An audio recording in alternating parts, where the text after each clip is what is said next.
Hello there, welcome back to whatever the hell that just was. It is with great regret that I must inform you about a little oopsie I've made. You see, I was going to have some footage for what I did between chapter 5 and 6, but I no longer have it due to sheer incompetence. Because I was running out of storage on my laptop, I put footage for part 2 on an external SSD, and after I was done with part 1 and deleted the footage for that, I transferred the part 2 footage back to my laptop and deleted it from my SSD.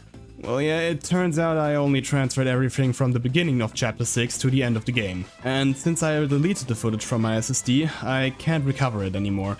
So, I mean, it wasn't that big of a loss, I'll just summarize what I did. First off, I got a new arm. Second, everyone in NLA is a robot and our real bodies are piloting these mimiosomes from the Lifehold core. The countdown on Blade Tower represents how much juice the core has left, and once it hits 0, the Wi-Fi cuts out and we die. I also unlocked Overdrive, which can break the game if it's used right, and I grinded out every class in the game just for funsies. With that finally taken care of, we can move on to the stuff that I actually do have the footage for.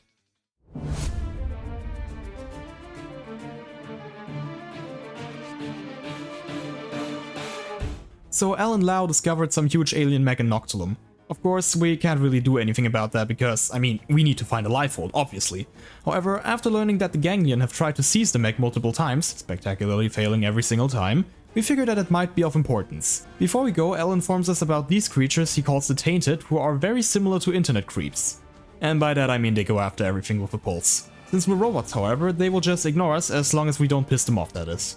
So we reach the mech, we recover it, and we bring it to NLA. And then Tatsu fucks everything up. So after the small fry, this thing shows up. Wow, that's so weird, it just died. God damn it, I love Overdrive. So a few more show up, because one of them certainly wasn't enough. And then they got completely dunked on by... What the fuck are you doing here? No, seriously, this isn't your game. Go back to where you came from, right now.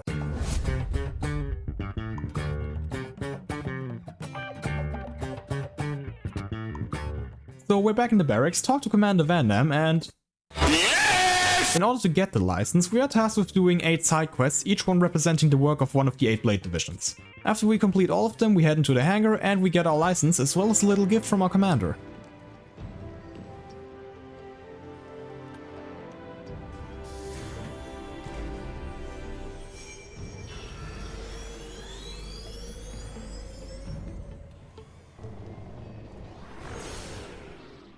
Okay, let me just say this.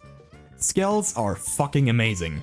Sure, they do have breakable appendages and are not as strong as a regular character with infinite overdrive setups, but they are still quite capable. First of all, they are fully customizable, with the equipped weapons dictating what arts you have access to. They also consume fuel, so you should always keep that one in mind if you're piloting one of these. They also have their own version of overdrive, which increases damage, stops fuel consumption, and increases the odds of triggering cockpit time, which instantly recharges all of your arts and makes you invincible for the duration. While it's not always favorable to use a skill, they are still pretty good to have, especially because they have faster travel speeds. As the chapter name implies, there's not that much to talk about here. We hear about another piece of the Lifehold, this time in Oblivia. So we head there, take out some Ganglion on the way, and then we watch the data unit be destroyed by the... Oh god, she's back.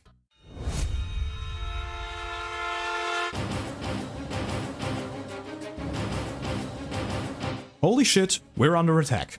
So the Ganglion know that we have the mech. Shit, looks like we have to fight them off now. Well, it's just a title. He can call himself Colonel Squaretash for all I care. Crashing the mobile artillery into a house! So we defend NLA with all our might. We fight against the aliens that want to kill us, the aliens that view us as an evil to the galaxy. However, there's one thing they fail to understand. We are the necessary evil. We purge the world of evil worse than man because no one else will. And because it's fucking fun. Amen. So now we head inside the city where we quickly come across this dynamic duo. Dagon and... There's no way in hell I'm going to pronounce that. So we take on Dagon in our scale, which does make the fight pretty easy. After he goes down, we... Now hold your horses. I don't know who you are, but my name is... Shh. Do you hear that? Do I hear what?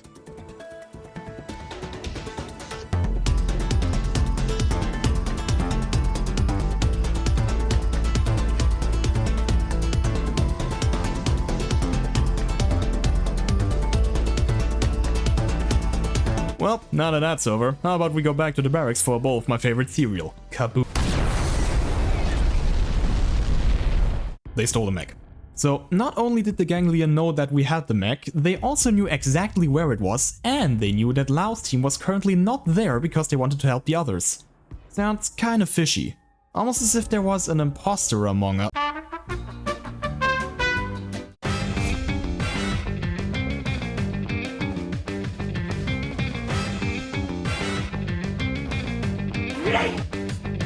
So we get intel about a piece of the lifeboat that's apparently located in Silverlum. Lao was already sent there, but we are also supposed to go. Once we arrive, however, we find Lao alone, who then gives us the coordinates to the lifeboat piece. Approaching the location, we don't see anything, and we are suddenly attacked by cats who then want to capture us. Turns out their leader is actually some sort of prince, and they themselves were hired by the Ganglion to do their dirty work. Which does say something, because I thought the Prone were supposed to do that. However, as it turns out, the prince doesn't really seem to like the Ganglion all too much. You know, I'm a man of 3 things. Honor, integrity, and disobeying that asshole Luxor when it suits me. And if I were to just capture and bring it to him, I'd be none of the 3. So I'll make you an offer. Beat me, and you may earn your freedom. Lose, however, and I will take you as prisoners. How's that sound? Sounds good. Very well. Then come at me. And don't you even think about holding back.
So we defeat the cats, who then give us a little insight on the Ganglion before they cut ties with them. After that, we head back to NLA and prepare for the next chapter.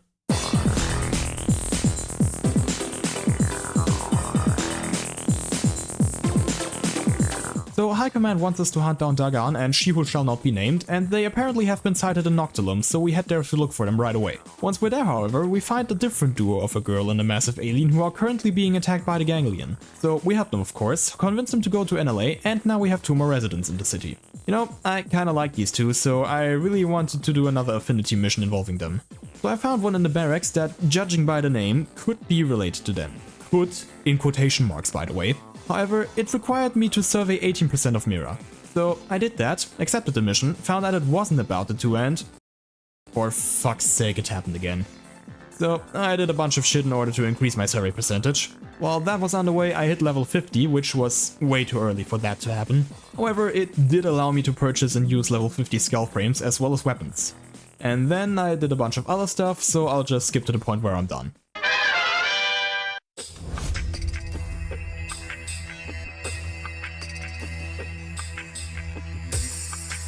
Alright, I'm back. And I kinda overdid it. I got so carried away that I'm now level 60, which also means that I can't go any higher. So let's continue with the story from here. We're sent to Silverlum again in order to fix a defective probe. While we're doing that, however, this massive machine approaches us and starts the next boss fight. This encounter is very easy for a few reasons. First off, I have level 50 scales. Second, I can fly now. After defeating the massive machine, I did a bunch of stuff again. This time I unlocked a few new arms manufacturers, including the cats who are now allies with us. I also entered Coldress for the first time, a lava-covered land which is also the Ganglion's base of operations. But if you thought I'd show you what I did there, you are mistaken. That's right, I'll be doing shit off screen again.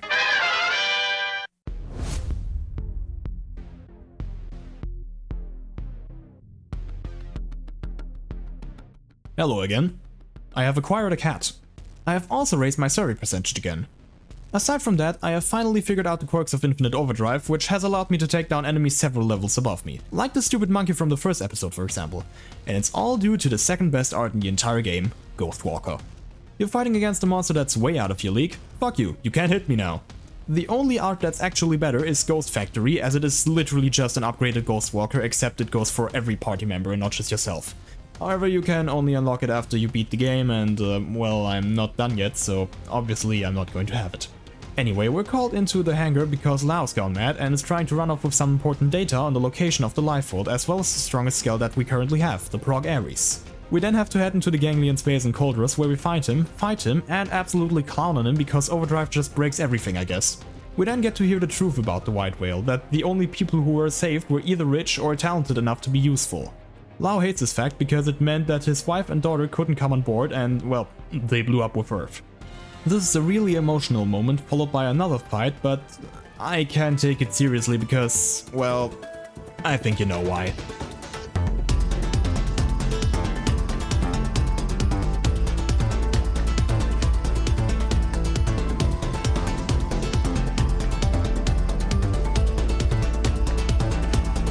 After the fight, and after Elmer just flat out threatens to shoot him, Lao changes his mind and gives us the data which we immediately bring back to NLA. And with that, we're almost done. But there's still something I want to do.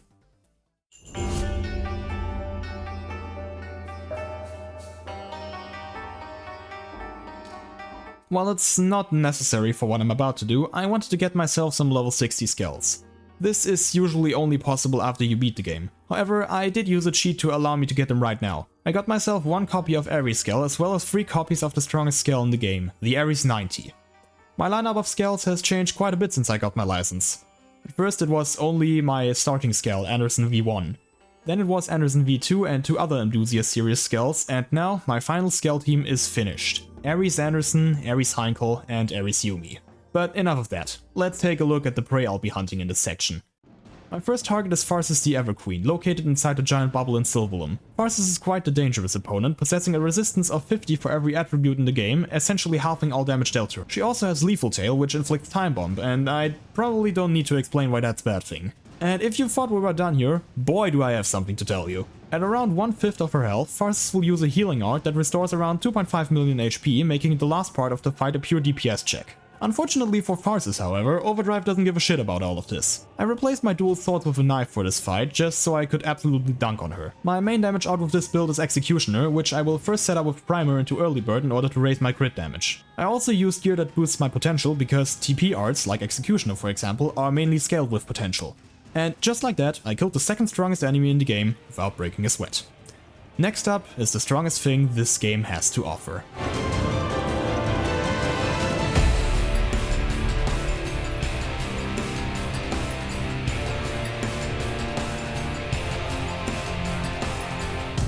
Telefia is an absolute powerhouse at level 99, takes half damage from all attributes and has a high chance of reflecting ether attacks. Additionally, Telefia has a passive heal that restores 50,000 HP. The fight will always start in the air, but if you initiate the fight near this specific spot, you will be able to exit your scale and use ground overdrive. After about 3/7 worth of HP, Telefia will descend into the lake below, allowing for actual grounded combat. Just make sure that you still have enough TP to initiate overdrive again once you've followed it down. Now, here's the stupid part. The wiki states that if the battle takes long enough, Telefia will ascend again. However, this long enough seems to be pretty close to about 1/6 of HP. This is not the annoying part though. That honor goes to the fact that once it's flying again, Telefia will be out of range for all of these spikes, save for this one, which you can't even consistently land on. And since I didn't optimize my skill, which would have taken an eternity because... do you know how long it takes to grind out XX augments? The fight is pretty much unwinnable at this point. Luckily, using a knife gives you access to 2 buffs that further raise your potential stat, allowing you to pull shit like this.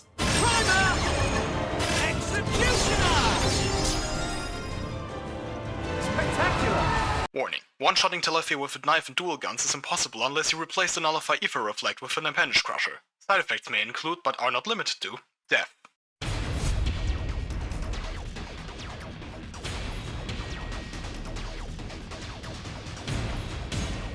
Alright, it's finally time. The game's last chapter. First, let's hear the good news. We found the life hold. As for the bad news, the Ganglion are currently attacking it. We're in luck though, because the core unit is protected by a massive Treon barrier. Something the head of the ganglion notes we shouldn't even have access to, same as our skulls. Anyways, we make our final approach to the core and go inside. Then Luxor shows up because the mech they stole actually broke through the barrier and now we have to fight against the strongest weapon in the ganglion's arsenal. Now, you die!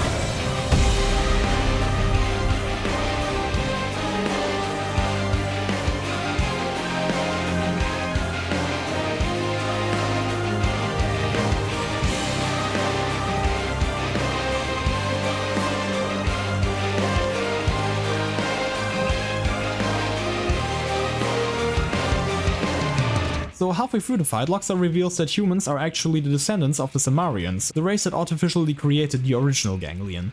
The actual reason they want us dead is fear, because our very DNA is like piranha solution to them. Luxor then transforms the Vita, we go at him again and absolutely obliterate him because the Ares 90 is literally a win button. So after the fight, Elma reveals that the Lifehold was not meant to carry our real bodies, but rather our consciousness in data form as well as all types of DNA, allowing the core unit to synthesize new life. And Luxor overheard the whole conversation because he wasn't actually dead. However, his attempt to destroy the core is quickly halted by an old friend of ours. So we take out the chimeras that the core sent as a defensive measure, but after that Lau and Luxor sink into the core unit's protoplasmic fluid and merge into this thing. And thus ensues the true final battle.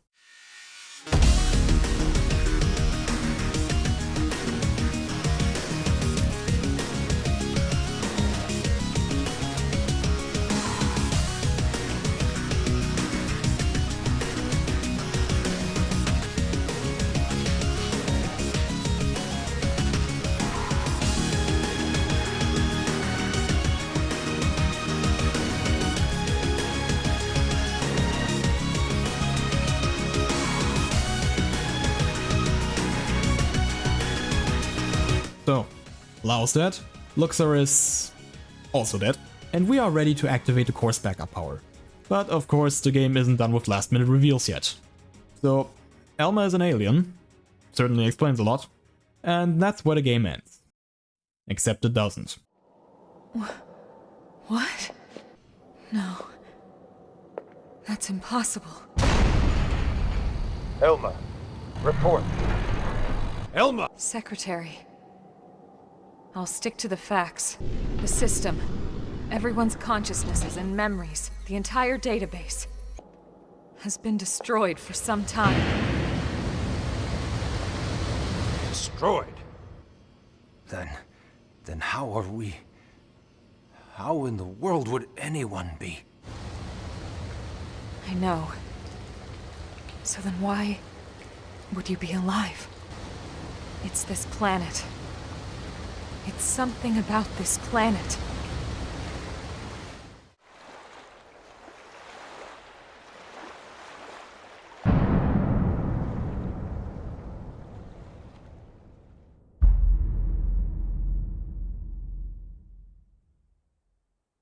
Monolith Soft? Where's X2?